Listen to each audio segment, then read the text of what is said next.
Life style శ్రోతలకు ధన్యవాదాలు. Life style success సిరీస్లో భాగంగా చిన్న చిన్న అలవాట్లతో గొప్ప ఫలితాలని, గొప్ప విజయాలని, గొప్ప మార్పుల్ని సాధించాలంటే అనే విషయానికి సంబంధించి పార్ట్ 2 భాగం గురించి తెలుసుకుందాం. మీరు ప్రాణ సమానంగా భావించే విలువల గురించిన పూర్తి అవగాహన మీకు ఉంటే నిర్ణయాలు తీసుకోవడం కూడా చాలా సులభం అవుతుంది. ఒక నిర్ణయాన్ని తీసుకోవలసి వచ్చినప్పుడు, ఒక అవకాశాన్ని ఎంచుకోవలసి వచ్చినప్పుడు ఇది నాకు ఏ విధంగా ఉపయోగపడుతుందని ఆలోచించి ఉపయోగపడితేనే ఎంచుకొని ఆచరించండి.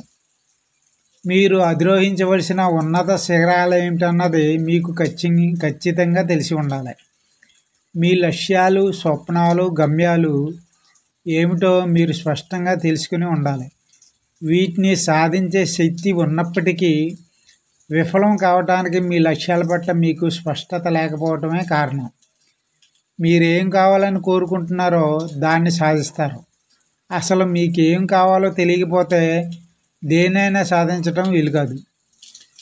మన లోపల ప్రపంచంలో మనం ఏం చూస్తున్నామో, ఏం కోరుకుంటున్నామో దాన్ని బాహ్య ప్రపంచంతో అనుసంధానం చేసేందుకు నిరంతరం ప్రయత్నిస్తుంది మన మెదడు.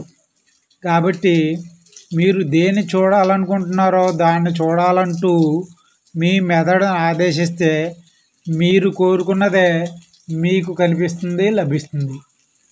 ఉత్తమ వ్యక్తులు స్పష్టమైన లక్ష్యాన్ని కలిగి ఉంటారు. తమ గురించిన స్వీయ అవగాహనతో పాటు తమకేం కావాలో కూడా వారికి స్పష్టంగా తెలుసు. తమ లక్ష్యాలకు అక్షర రూపం ఇచ్చి రాసి పెట్టుకొని వాటిని సాధించే ప్రణాళికలను కూడా రెడీ చేసుకుని అమలు చేస్తారు. వ్యాపారం, ఆర్థిక వ్యవహారాలు, ఆరోగ్యం, ఆనందం, ఆధ్యాత్మికత, కుటుంబం, అనుబంధాలు, జీవన శైలి ఇలా అన్నీ జీవితంలో సమన్వయం చేసి జీవితాన్ని సంపూర్ణంగా విజయవంతం చేసుకోండి. మీకు మీ లక్ష్యానికి మధ్య అడ్డుగోడలుగా నిలిచేది మీ ప్రవర్తన. మీకు లాభం కలిగించే చిన్న చిన్న అలవాట్లు ఏవి, వాటిని ఎలా అభివృద్ధి చేసుకోవాలి, అలాగే నష్టాన్ని కలిగించే చిన్న చిన్న అలవాట్లు ఏవి, వాటిని ఎలా వదిలించుకోవాలి అనేది ఆలోచించుకొని ఆచరణలో పెట్టాలి. దీనికి సూత్రం ఏమిటంటే ఎంపిక ప్లస్ ప్రవర్తన ప్లస్ అలవాటు ప్లస్ అలవాట్ల సముదాయం = లక్ష్యం అన్నమాట.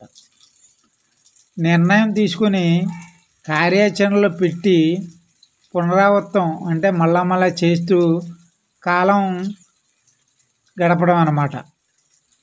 ఇందుకు మీ లక్ష్యానికి మిమ్మల్ని చేరువ చేసే దారులను అడ్డగిస్తున్న అలవాట్లను, ప్రవర్తనను వెతికి పట్టుకోవటం, అలాగే మీ లక్ష్య సాధనకు ఉపయోగపడే ప్రవర్తనను, అలవాట్లను తెలుసుకోవటం ముఖ్యం.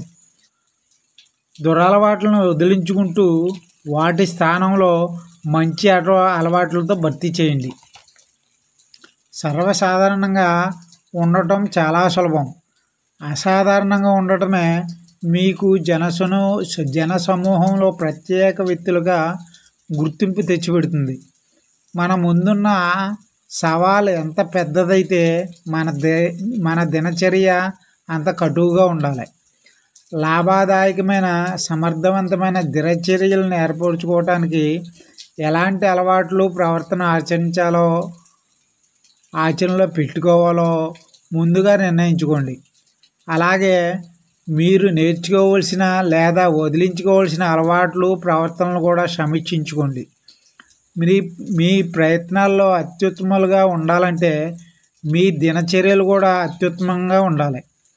మీ లక్ష్యానికి మిమ్మల్ని చేరువ చేస్తుందని మీరు భావించే ఏ అలవాటైనా సరే మీ దినచర్యగా మారేంత వరకు మీరు దాని మీద నిఘా ఉంచాలి.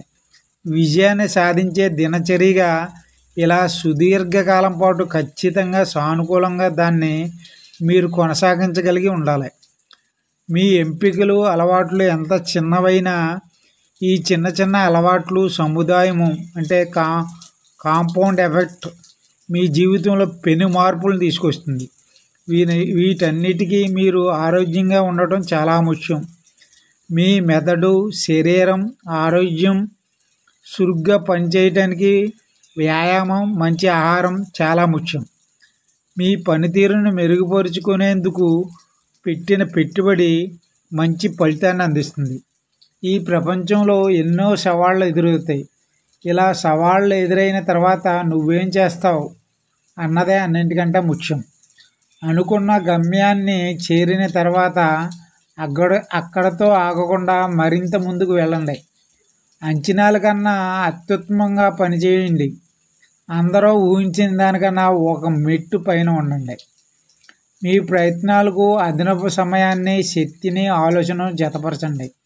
అప్పుడు మీ ప్రయత్నాలన్నీ మీరు కోరుకున్న ఫలితాన్ని సాధించటమే కాదు సత్ఫలితాలను గణనీయంగా పెరుగుతాయి.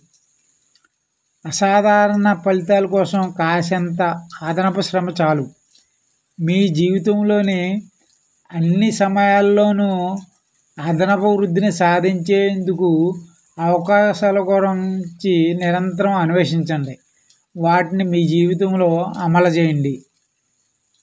Good life style, good life skill and good luck.